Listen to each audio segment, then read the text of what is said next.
آج کل دین سے اتنی زیادہ دوری ہو چکی ہے کہ دین کی وہ باتیں، دین کی وہ موٹی موٹی باتیں جو ہر ایک کو پتہ ہونی چاہیے تھی، آج کل کسی کو نہیں پتہ۔ شادی کے معاملات، شادی کے بعد کے معاملات، اس سے پہلے کے معاملات، حتیٰ کہ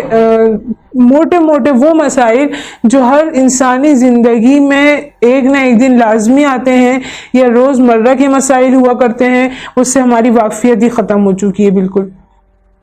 لوگوں نے جو دین سے دوری اختیار کی، اس کی بنا پر لوگوں کے ذہنوں میں، لوگوں کے خیالوں میں، لوگوں کی عقلوں میں ایسے ایسے شیطانی وسوسے آنا شروع ہو گئے، شیطان نے ایسی ایسی باتیں ڈالنا شروع کر دی جن کا دین سے کوئی سروکار ہی نہیں ہے، اور لوگ کیا سمجھتے ہیں کہ یہ دین کی اہم ضرورت ہے۔ تو آج کا ہمارا موضوع ہی یہی ہے کہ کچھ لوگ ایسے ہیں جو یہ سمجھتے ہیں کہ شادی کی پہلی رات اگر ہم بستری نہ کی تو اس کا گناہ دونوں میاں بیوی پر ہوتا ہے، اور اگلے دن جو ولیمہ ہوتا ہے وہ بھی اسی پر منطبق ہوتا ہے۔ کیا مطلب کہ اگر شادی کی پہلی رات ہم بستری نہ کی تو اگلے دن ولیمہ بھی جائز نہیں ہوگا، اور اگلے دن پھر کچھ مطلب جو اور دوسرے معاملات ہوتے ہیں وہ بھی جائز نہیں ہوں گے۔ تو اس کا اصولی جواب سننے سے پہلے کچھ اگر دین پر بات کر لی جائے تو وہ بہت بہتر ہے کہ دین کو سمجھنے کے لیے دین کو پڑھنا، دین کو کسی عالم سے، کسی عالم دین سے، کسی استاد سے پڑھنا یہ انتہائی ضروری ہوتا ہے۔ یہ یاد رکھیں، کبھی بھی اگر ہم نے دین کو خود سے پڑھنا چاہا تو ہم دین میں بجائے آگے بڑھنے کے، دین میں بجائے راہ پانے کے، ہم ہمیشہ گمراہ ہوں گے۔ کیوں؟ کیونکہ دین میں کچھ باتیں تو اللہ رب العزت نے بہت کھول کر بیان کی ہیں، اور کچھ باتیں اللہ رب العزت نے ابہام کے ساتھ بیان کی ہیں جن کا ذمہ اللہ رب العزت نے آپ علیہ الصلوۃ والسلام کو دیا کہ آپ علیہ الصلوۃ والسلام صحابہ کو سکھائیں۔ صحابہ کو ذمہ دیا کہ صحابہ آگے اپنے تابعین کو سکھائیں، تابعین کو ذمہ دیا کہ وہ اپنے تابعین کو سکھائیں، پھر ان کو ذمہ دیا کہ وہ اپنے شاگردوں کو سکھائیں تاکہ یہ ہم تک باتیں پہنچ سکیں۔ یہ یاد رکھیں، جب ہم دین کو خود سے سمجھنا چاہیں تو ہم دین کو بیچ بیٹھیں گے، ہم دین کو ایک بس خریدی ہوئی چیز اور بیچی ہوئی چیز کی طرح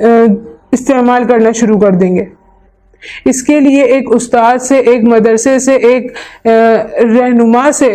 سیکھنا، تعلق رکھنا یہ انتہائی ضروری ہے۔ تو ان لوگوں کے لیے جو دین کو نہیں سمجھتے، جنہوں نے دین سے تعلق توڑ دیا ہوا ہے، جنہوں نے دین سے دوری اختیار کی ہوئی ہے، ان کے لیے ایک یہ گزارش ہے کہ براہ کرم شادی جیسے معاملات، شادی کے مسائل، بالخصوص شادی کے مسائل، یہ علماء کرام سے، مفتیان کرام سے اس کے لیے ضرور رابطہ کیا جائے تاکہ آپ کو اس کے متعلق جو غلط فہمیاں ہیں وہ دور ہو سکے، اور اس میں آپ کو سنت والا اور نبوی راستہ مل سکے تاکہ آپ اپنی ایک نئی زندگی کی جو ابتدا کر رہے ہیں وہ اللہ رب العزت کے حبیب صلی اللہ علیہ وسلم کے راستے کے مطابق کر سکیں۔ کچھ وہ باتیں ہیں جو ہم آپ سے بیان کرتے ہیں، اور کچھ ایسی باتیں جو ہم بیان نہیں کر پاتے لیکن ان کا جاننا بھی آپ کے لیے ضروری ہے، اور کچھ اشکالات جو آپ کے دماغ میں، آپ کے خیالات میں ہوتے ہیں وہ اس کا ذکر بھی آپ ہم سے ضرور کیا کریں تاکہ ہم اس کا تشفی والا جواب آپ کو دے سکیں۔ تو رہا یہ مسئلہ کہ اگر شادی کی پہلی رات ہم بستری نہ کی جائے تو اس پر دولہا اور دلہن دونوں پہ گناہ ہوتا ہے، تو ایسا بالکل بھی نہیں ہے۔ کیونکہ دیکھیں، اللہ رب العزت نے اس چیز کو یعنی تولد اور تناسل کو شادی کے بعد ہی حلال رکھا ہے۔ اب اس کے لیے پوری زندگی پڑی ہے، ضروری نہیں ہے کہ پہلی رات ہی کیا جائے۔ علماء کرام فرماتے ہیں کہ اگر آپ کو یہ خدشہ ہو کہ اب بیوی بدک جائے گی، بیوی خوف زدہ ہو جائے گی، تو بہتر یہ ہے کہ پہلی رات نہ کیا جائے۔ اگرچہ پہلی رات کرنا یہ ضروری تو نہیں ہے لیکن سنت ہے، یہ یاد رکھیں، یہ سنت ہے، پہلی رات کرنا ضروری بالکل بھی نہیں ہے کہ اگر نہیں کریں گے تو گناہ ہوگا۔ ایک کتاب ہے تربیت اولاد، اس میں یہ بات بالخصوص مذکور ہے کہ بیوی کے ساتھ یہ معاملہ تدریجاً بتدریجاً کیا جائے تاکہ بیوی آپ سے خوف زدہ نہ ہو، بیوی آپ سے نفرت نہ کرنے لگے، بیوی آپ سے دور نہ بھاگنے لگے، کیونکہ یہ ایک ایسا معاملہ ہوتا ہے جس کا دار و مدار ساری زندگی پر ہوتا ہے، نہ کہ صرف ایک رات پر۔ لہذا گزارش ہے کہ اپنے دماغوں سے یہ